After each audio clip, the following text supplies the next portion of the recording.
Chapitre 56. Jésus bénissant les enfants. Jésus a toujours aimé les enfants. Il acceptait leur affection franche et naturelle.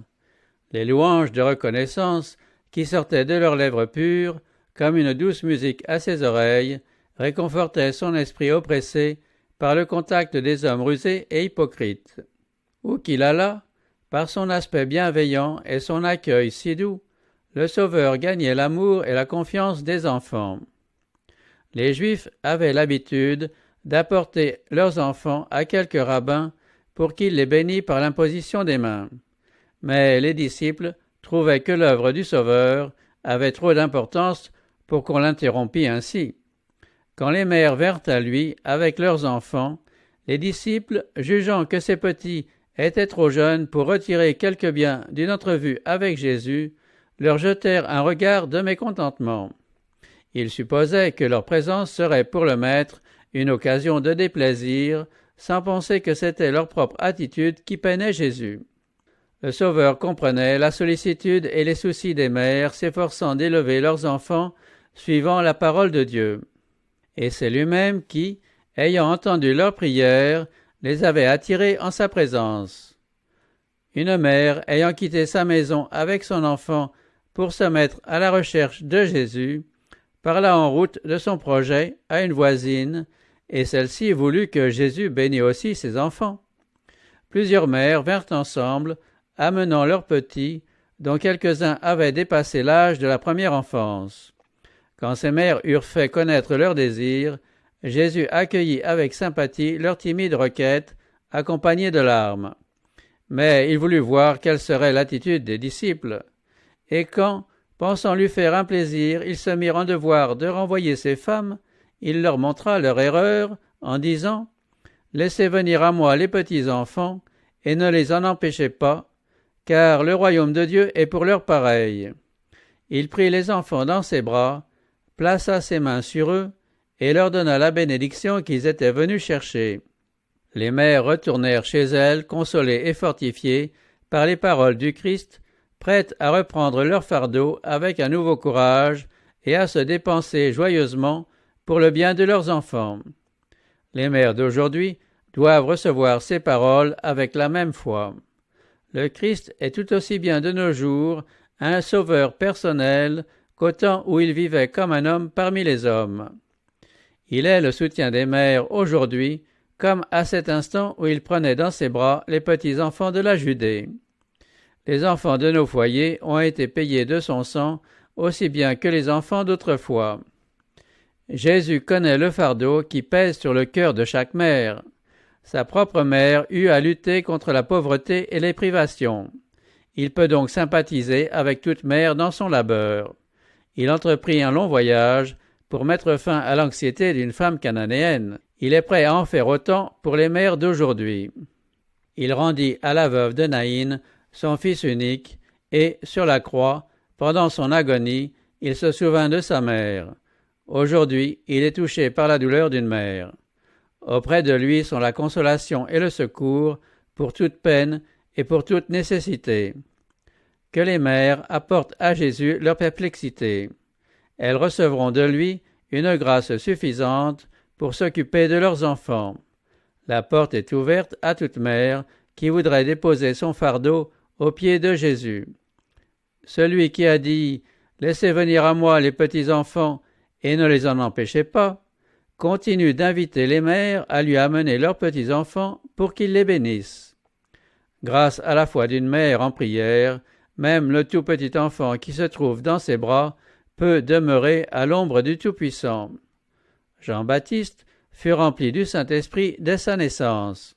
Si nous vivons en communion avec Dieu, nous pouvons nous attendre, nous aussi, à ce que l'Esprit divin façonne nos petits-enfants dès leurs premiers instants. Quand on lui présenta les enfants, Jésus vit en eux des hommes et des femmes, appelés à devenir les héritiers de sa grâce et les sujets de son royaume. Quelques-uns parmi eux allaient subir le martyre par amour pour lui. Il savait que ses enfants l'écouteraient et l'accepteraient en qualité de rédempteur avec beaucoup plus d'empressement que les personnes plus âgées, dont beaucoup sage aux yeux du monde, avait le cœur endurci. Il plaça son enseignement à leur niveau, ne dédaignant pas, lui, la majesté du ciel, de répondre à leurs questions et de donner à ces importantes leçons assez de simplicité pour les mettre à la portée de ces intelligences enfantines. Il jeta dans leurs esprits des semences de vérité qui, plus tard, devaient lever et porter du fruit pour la vie éternelle. Aujourd'hui encore, ce sont les enfants qui sont le plus accessibles aux enseignements de l'Évangile.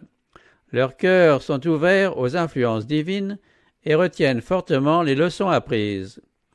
De petits enfants peuvent être chrétiens en ayant une expérience proportionnée à leur âge. Il faut leur enseigner les choses spirituelles afin que leur caractère se façonne à la ressemblance de celui du Christ. Il faut que les pères et les mères considèrent leurs enfants comme de jeunes membres de la famille du Seigneur confiés à leurs soins. Leur devoir est de donner à ces petits une éducation qui les prépare pour le ciel, de leur transmettre des leçons apprises du Christ, et cela dans la mesure où de jeunes esprits peuvent les recevoir. Il faut leur découvrir peu à peu la beauté des principes divins. Ainsi, le foyer chrétien devient une école où les parents sont des maîtres travaillant sous la direction du grand instructeur. Quand nous travaillons à la conversion de nos enfants, ne nous attendons pas à ce que le sentiment du péché se manifeste par des émotions violentes. Il n'est même pas nécessaire de savoir exactement à quel moment ils se sont convertis. Nous devons leur apprendre à apporter leurs péchés à Jésus, à lui demander pardon et à croire qu'il leur pardonne et qu'il les accueille comme il accueillait les enfants alors qu'il était dans la chair. Lorsqu'une mère enseigne à ses enfants à lui obéir par amour, elle leur enseigne les premières leçons de la vie chrétienne. L'amour maternel permet à l'enfant de comprendre l'amour du Christ. Les petits-enfants qui se confient en leur mère et lui obéissent apprennent par là à se confier au Sauveur et à lui obéir. Jésus a été le modèle des enfants aussi bien que des parents. Il parlait avec autorité et sa parole était accompagnée de puissance. Cependant, même dans ses rapports avec des hommes grossiers et violents, il n'employa jamais un mot qui ne fût aimable ou courtois. Quand la grâce du Christ habite dans un cœur, elle communique une dignité céleste et donne le sentiment des convenances. Elle adoucit tout ce qui est rude. Elle dompte tout ce qui est grossier et désobligeant. Sous son influence, les parents s'habituent à traiter leurs enfants comme des êtres intelligents, ainsi qu'ils voudraient être traités eux-mêmes. Parents, dans l'éducation de vos enfants, inspirez-vous des leçons que Dieu a données dans la nature. Si vous vouliez cultiver un œillet, une rose ou un lis, comment vous y prendriez-vous? Demandez au jardinier par quel procédé il obtient des fleurs magnifiques et charmantes, harmonieusement développées. Il vous dira que ce n'est pas par des chocs rudes ou des efforts violents, ce qui n'aurait d'autre effet que de briser les tiges délicates. C'est par des soins méticuleux, fréquemment répétés. Il arrose le sol, il protège les jeunes pousses contre les vents desséchants et contre l'ardeur du soleil, et Dieu accorde une floraison splendide. En vous occupant de vos enfants, imitez le jardinier. Par des attouchements délicats, par d'aimables services, efforcez-vous de façonner leur caractère à l'image de celui du Christ. Encouragez les manifestations d'amour envers Dieu et envers autrui. La raison pour laquelle il y a dans le monde tant d'hommes et de femmes au cœur dur, c'est que la vraie affection a été traitée comme une faiblesse et qu'on l'a réprimée. Les bonnes dispositions de ces personnes ont été étouffées dans l'enfance. À moins que leur froid égoïsme ne fonde sous l'action de la lumière de l'amour divin, leur bonheur est compromis à jamais. Il nous faut encourager les tendances généreuses et aimantes de nos enfants si nous voulons les voir animés du doux esprit de Jésus et de la sympathie que les anges témoignent à notre égard. Apprenez aux enfants à voir le Christ dans la nature. Conduisez-les au grand air, dans le jardin, sous les arbres majestueux. Faites-leur reconnaître les manifestations de son amour dans toutes les merveilles de la création. Apprenez-leur que Dieu a établi des lois régissant tout ce qui vit, qu'il a aussi établi des lois à notre intention, et que ces lois sont destinées à assurer notre bonheur. Ne les lassez pas par de longues prières et d'ennuyantes exhortations, mais par des leçons de choses tirées de la nature, apprenez-leur à obéir à la loi de Dieu. Si vous gagnez leur confiance en tant que disciples du Christ, il vous sera facile de leur enseigner le grand amour dont il nous a aimés.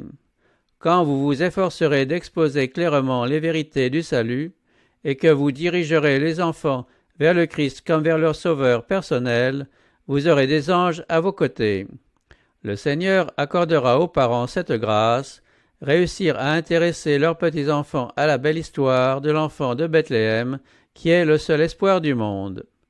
En reprochant aux apôtres d'empêcher les enfants de venir à lui, Jésus s'adressait à ses disciples de tous les temps, membres officiants de l'Église, prédicateurs, assistants et simples chrétiens.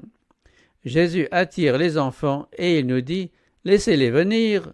C'est comme s'il nous disait « Ils viendront si vous ne les en empêchez pas ». Ne donnez pas une fausse conception de Jésus en n'ayant pas vous-même un caractère chrétien. Ne retenez pas les petits-enfants loin de lui par votre froideur et votre dureté. Ne leur donnez jamais l'impression que le ciel sera triste si vous y êtes.